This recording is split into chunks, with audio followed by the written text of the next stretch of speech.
à quoi sert la méthode des coûts spécifiques en priorité? Eh bien, cette méthode, elle permet, écoutez bien parce que ça c'est très important, elle permet de répondre à la question suivante, et c'est la seule méthode qui permet de répondre à cette question: doit-on ou non abandonner une activité? Je répète, la méthode des coûts spécifiques, son intérêt fondamental, c'est de pouvoir répondre à la question: doit-on, dans cette entreprise, dans l'entreprise que nous étudions, abandonner ou non une activité? Alors, on est bien d'accord. Cela suppose, comme vous allez le voir dans l'exemple, implicitement que l'entreprise fabrique plusieurs catégories de produits. On est bien d'accord. P1, P2, P3, etc. Ou alors, vous avez une grande entreprise qui a plusieurs secteurs d'activité. Vous voyez, par exemple, je ne sais pas moi, vous prenez une entreprise qui fabrique comme du verre, Saint-Gobain, vous voyez ce que je veux dire, du verre pour l'automobile, du verre pour les bouteilles, des verres pour la boisson pour boire, tout simplement. Vous voyez, ça peut être des activités différentes. Et on peut, avec cette méthode, se poser la question: est-ce que, Saint-Gobain par exemple, est-ce qu'il a intérêt ou non à abandonner la fabrication des verres en bouteille, etc., etc. Attention, ne mélangez pas tout. Avec la méthode des coûts variables, on ne peut pas répondre à cette question.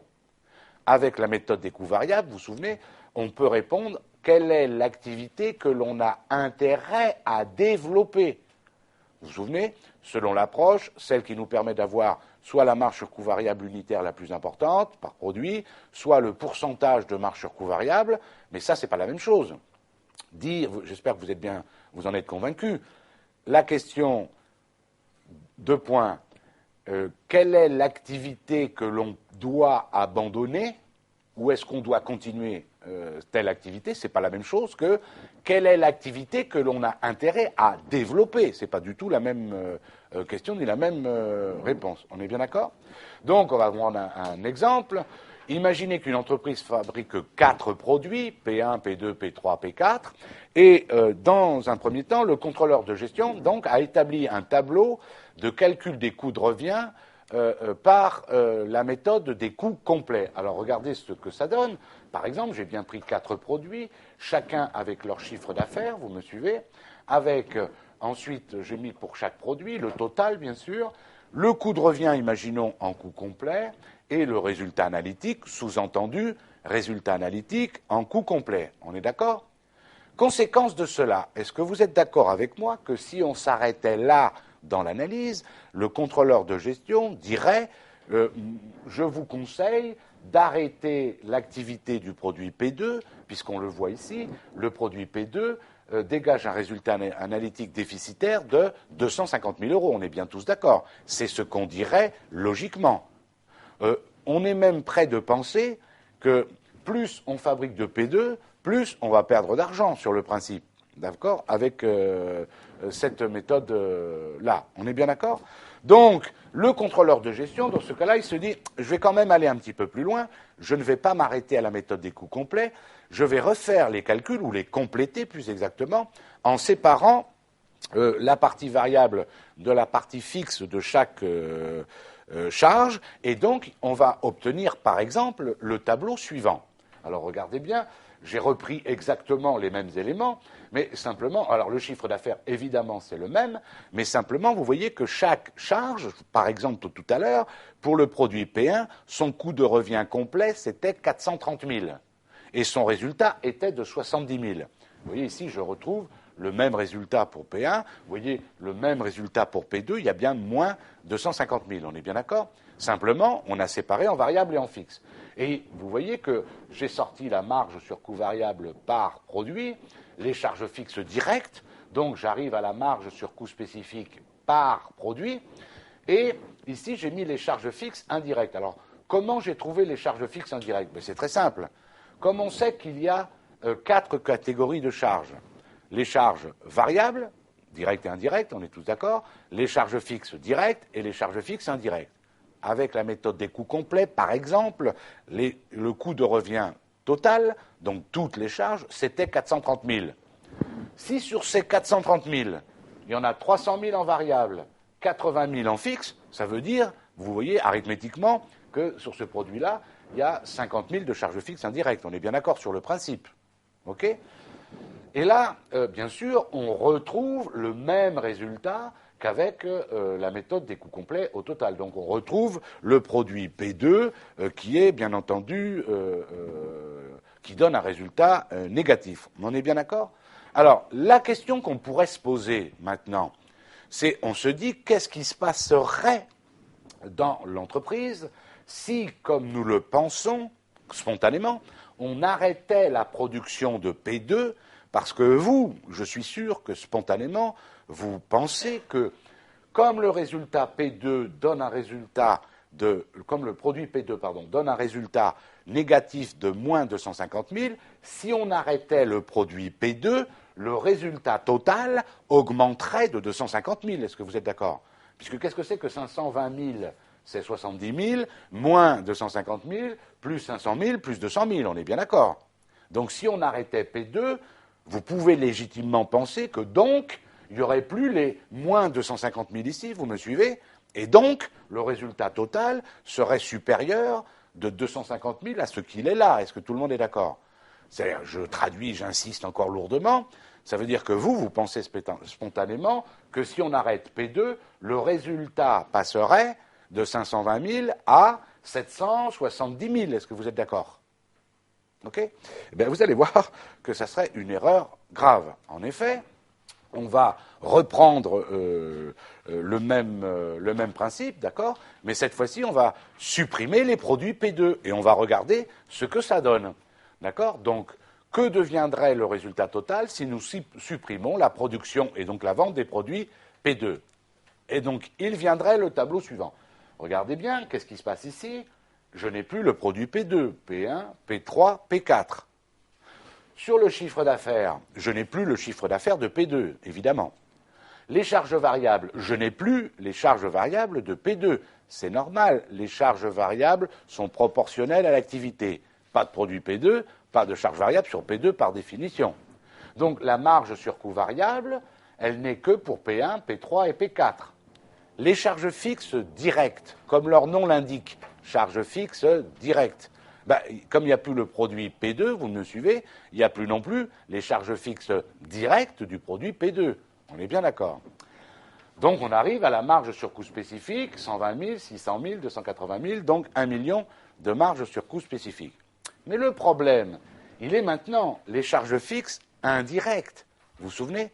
Les charges fixes indirectes ne sont pas proportionnelles à l'activité. Vous vous souvenez, dans les charges fixes indirectes, par exemple, vous avez les frais de siège, les frais d'administration, etc., etc. Que l'entreprise fasse des produits P2 ou pas des produits P2, les charges fixes indirectes sont les mêmes. Est-ce que tout le monde me suit ? Donc vous pouvez vérifier que là, j'ai gardé comme charge fixe indirecte 710 000, autrement dit le même montant que ce que nous avions tout à l'heure lorsque nous avions le produit P2. Et qu'est-ce que l'on voit apparaître ? C'est que le résultat analytique maintenant, lorsqu'il n'y a pas P2, regardez, il est maintenant de 290 000. Alors que tout à l'heure, lorsque nous avions le produit P2, le résultat était de 520 000 euros, même si à la fin, le produit P2 nous dégageait un résultat déficitaire de 250 000. Est-ce que vous comprenez ? Donc la question qui se pose, la conséquence de ça, c'est mais qu'est-ce qui s'est passé ? Comment c'est possible que, alors que quand on garde le produit P2, on a un résultat global de moins 250 000, et quand on supprime le produit P2, on se retrouve avec un résultat qui est plus petit que quand on gardait le produit P2. Eh bien, regardez, c'est très très simple. Est-ce que vous êtes d'accord que le résultat, il est maintenant de 290 000 ? Tout à l'heure, quand on avait le produit P2, le résultat était de 520 000. Conséquence, en supprimant le produit P2, on a diminué le résultat total de combien ? 520 000 moins 290 000, ça fait 230 000. Or, comme par hasard, c'est quoi 230 000 ? Si vous reprenez le tableau que nous avions fait précédemment, 230 000, c'est la marge sur coût spécifique du produit P2, évidemment. Et donc, nous sommes en train de nous rendre compte de quoi ? Comme on n'a plus le produit P2, nous n'avons plus non plus sa marge sur coût spécifique. Est-ce que tout le monde est d'accord? Or, à quoi ça sert la marge sur coût spécifique? Vous vous souvenez? La marge sur coût spécifique sert à couvrir les charges fixes indirectes. Les charges fixes indirectes, qu'on fasse P2 ou pas, elles sont les mêmes, 710 000 euros. Si nous n'avons pas, en revanche, le produit P2, ça veut dire que les 230 000 de marge sur coût spécifique qu'il dégageait, ce produit-là, on ne les a plus. Comme on n'a plus ces 230 000 pour couvrir les charges fixes indirectes, le résultat, si j'ose dire, est immédiat arithmétiquement, on perd 230 000 de résultats au total. Conséquence, qu'est-ce qu'on est en train de dire? Qu'est-ce qu'on est en train de dire ici? Eh bien, vous vous souvenez, tout ça, c'est pour répondre à la question, doit-on ou non abandonner une activité? Eh bien, la réponse est très simple, avec ce type de calcul. Si un produit, quel qu'il soit, dégage une marge sur coût spécifique positive, on ne doit pas abandonner l'activité. Parce que si un produit qui dégage une marge sur coût spécifique et on abandonne ce produit, eh bien, le résultat total de l'entreprise va baisser d'autant.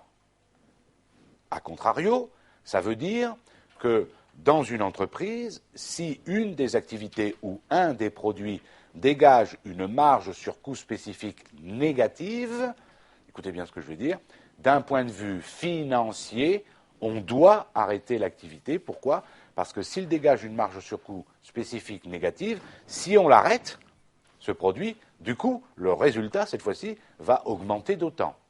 Alors ça, c'est ce que nous dirions en tant que contrôleur de gestion. Le problème, c'est qu'on risque d'avoir de gros problèmes, notamment avec le directeur commercial. Je vous rappelle toujours ce que je vous ai dit.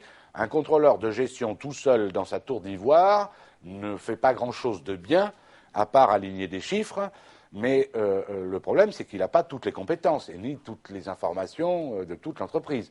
Des informations chiffrées, oui, mais pas toutes les informations. Le problème se pose lorsqu'une entreprise a une gamme de produits. D'accord? Nous, contrôleurs de gestion, on va calculer la marge sur coût spécifique par type de produit. Vous êtes d'accord? Vous prenez un constructeur automobile, il a plusieurs types de voitures, on est bien d'accord? Plusieurs petites, plusieurs moyennes, plusieurs grandes. À imaginer que vous calculiez la marge sur coût spécifique par type de voiture, et une des voitures, une des catégories de voitures, dégage une marge sur coût spécifique négative. Vous, contrôleur de gestion, vous allez dire à la direction générale, il faut donc arrêter la production de ce type de voiture, puisqu'en fait, plus on en produit, plus on va perdre d'argent. Est-ce que vous imaginez que le directeur commercial, il va peut-être vous dire, mais je veux bien que j'allais dire arithmétiquement ce que vous dites, vous, contrôleur de gestion, est correct, mais lui, il risque de dire, mais vous êtes fou. Pourquoi vous êtes fou? Parce que lui, il va vous dire quelque chose que peut-être vous, contrôleur de gestion, vous ne savez pas, c'est que comme cette voiture, bien que faisant partie de la gamme, enfin, bien que dégageant une marge au coût spécifique négative, elle fait partie de la gamme, et que si on n'a plus cette voiture dans la gamme, eh bien, ça va peut-être entraîner une baisse des ventes dans les autres voitures. Est-ce que vous comprenez? Je vous donne un exemple, toujours pour les voitures qui pourraient arriver. Est-ce que vous êtes d'accord que, alors je ne sais pas, je ne suis pas dans le secret des dieux, mais vous savez que chaque constructeur de voitures fabrique dans la gamme, ils ont une voiture de sport tout le temps, d'accord, quelle que soit la voiture. Est-ce que vous êtes d'accord que inconsciemment, si ce constructeur ne fabriquait pas cette voiture de sport, que très peu de monde soit peuvent acheter, soit savent conduire, en tout cas en toute sécurité, eh bien je peux vous garantir que ça aurait un effet probablement sur l'ensemble des ventes des autres voitures, même si, effectivement, peu de gens en achètent. Est-ce que vous comprenez ce que je veux dire? Eh bien, ça pourrait arriver, je ne sais pas, la Renault Sport, machin, etc., GT, etc., qui roule à 300 km/h, etc., qui est vendu à 100 exemplaires en France. Peut-être que, si on arrêtait la production parce que peut-être elle dégage une marge sur coût spécifique négative, eh bien ça aurait des effets, un impact négatif sur l'ensemble des ventes. Vous voyez ce que je veux dire? C'est pour ça que je dis, attention, quand vous faites des commentaires en contrôle de gestion, soyez quand même assez prudent, d'accord, dans vos commentaires. Ne dites pas « il faut », d'accord, dites plutôt « il semblerait que compte tenu que cet article dégage une marge de surcoût spécifique négative, d'un point de vue financier, il est souhaitable d'arrêter sa production parce que si on arrête, eh bien le résultat total, toute chose par ailleurs étant égale, augmenterait d'autant. Maintenant, il faut être confronté à la réalité et pas seulement à l'aspect financier. Il faut voir tous les aspects d'un même problème. On est d'accord sur le principe? Très bien. Ensuite, quels sont les autres ou quel est l'autre intérêt de la méthode des coûts spécifiques? D'abord,